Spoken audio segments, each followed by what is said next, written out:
Assalamualaikum warahmatullahi wabarakatuh, sahabat horor. Dalam kesempatan kali ini, saya Ilyas akan menceritakan kisah nyata dari simak videonya.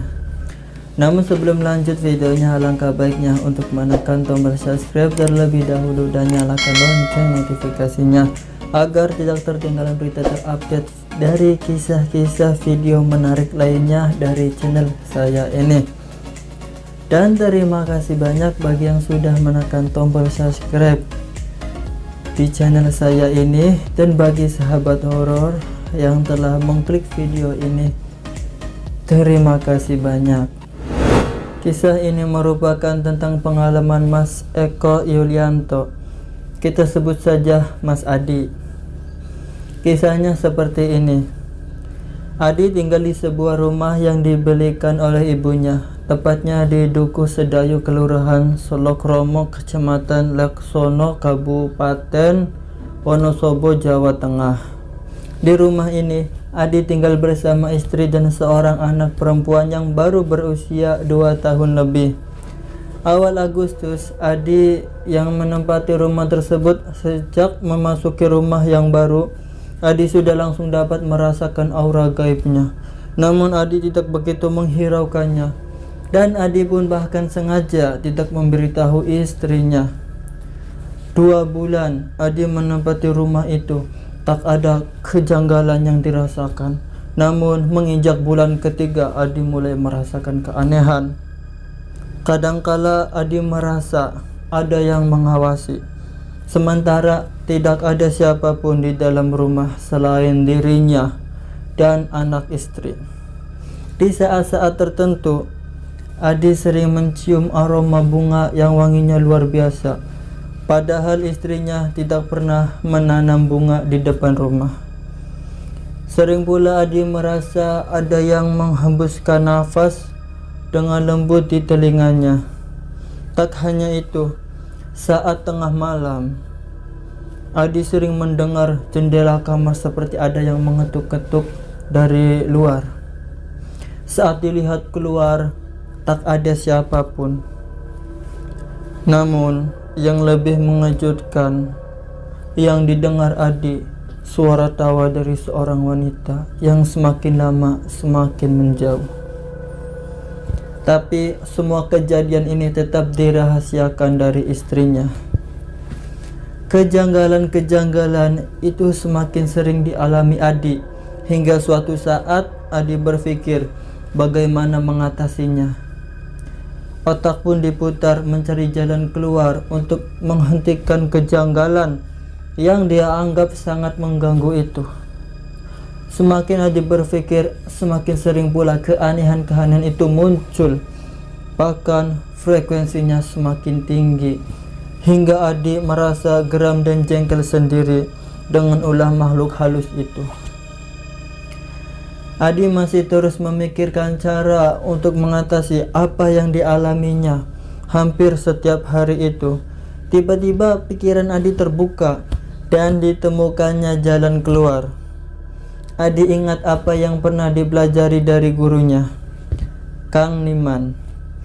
Kebetulan malam itu adalah malam Jumat Kliwon. Malam seperti ini sangat baik untuk segala keperluan. Sambil menunggu tengah malam, Adi melakukan meditasi dan memanggil gurunya lewat kontak batin. Tanpa menunggu lama, Adi pun bisa berdialog lewat komunikasi batin dengan Kang Niman. Lakukan saja kalau kamu sudah mantap. Jangan sekali-kali kamu mulai ritual itu kalau hatimu masih ragu, ucap Kang Niman dalam dialog batin.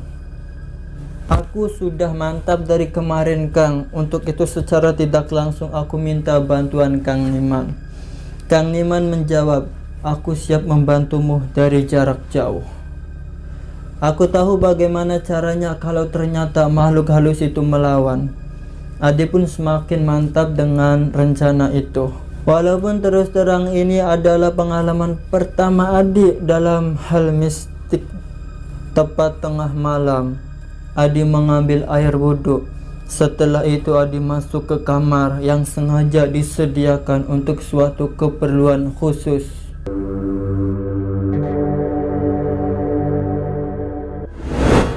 Kemudian Adi mengambil posisi yang dirasanya nyaman dan bisa konsentrasi. Sambil menyebut asma Allah, Adi mulai memusatkan pikirannya. Adi pun mencoba konsentrasi penuh sambil membaca rapalan yang dipelajarinya dari Kang Niman. Awalnya tidak ada reaksi apapun, namun saat pikiran Adi semakin berfokus pada sosok gaib yang menghuni rumah, tiba-tiba dirasakannya desiran angin yang kuat serta harum bunga yang sangat menusuk hidung. Tak berapa lama kemudian mata batin Adi melihat sosok perempuan dan anaknya berdiri di depan sambil menatap tajam ke arah Adi. Adi yang masih menajamkan mata tidak bergeming sedikit pun, dan Adi sengaja tidak membuka pembicaraan terlebih dahulu. Biarlah wanita itu yang memulainya. Ada keperluan apa kau memanggilku, manusia? Salam baik untukmu dan anakmu, Nyi, jawab Adi dengan ramah. Bagaimanapun Adi harus bersikap ramah, walau lawan bicaranya ini adalah sosok hantu. Terima kasih manusia, ternyata engkau cukup dalam hal sopan santun. Sekarang katakan, ada apa kau memanggilku? Mohon maaf Nyi, aku ingin tahu siapa Nyai, anakmu, dan dari mana asalmu. Kenapa Nyai bisa tinggal di rumahku? Pertanyaan yang bagus manusia.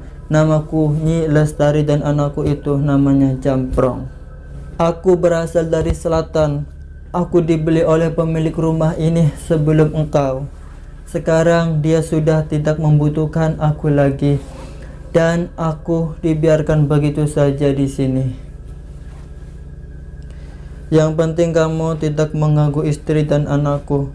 Terima kasih manusia, aku janji tidak akan mengganggu kalian. Sebaliknya, aku siap membantumu kalau engkau butuh bantuanku. Apa engkau ingin hidup kaya raya? Tidak Nyi, jawab Adi. Aku ingin yang biasa saja. Yang penting hidupku tenang. Baiklah, kalau begitu aku harus pergi sekarang. Ada lagi yang ingin engkau sampaikan? Kurasa tidak Nyi.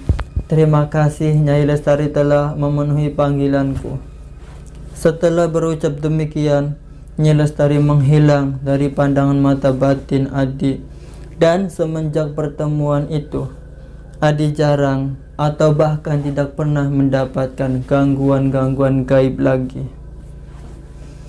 Bahkan rumah Adi dijaga olehnya sekalipun Adi lebih sering pergi.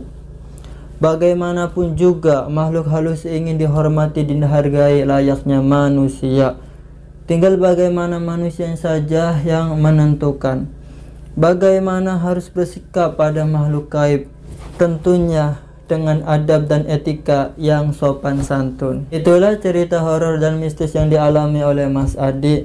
Baik sahabat horor, cerita kali ini cukup sampai di sini dulu dan akan dilanjutkan dengan cerita berikutnya. Tentunya bersangkutan dengan dunia horor dan mistis yang masih menjadi misteri. Jika sahabat horor yang punya pengalaman mengenai mistis dan berbau gaib dan ingin membagikan ceritanya, bisa kirim lewat alamat email yang sudah tertera di deskripsi video. Oke sahabat horor, terima kasih dan sampai jumpa kembali di video selanjutnya. Wassalamualaikum warahmatullahi wabarakatuh.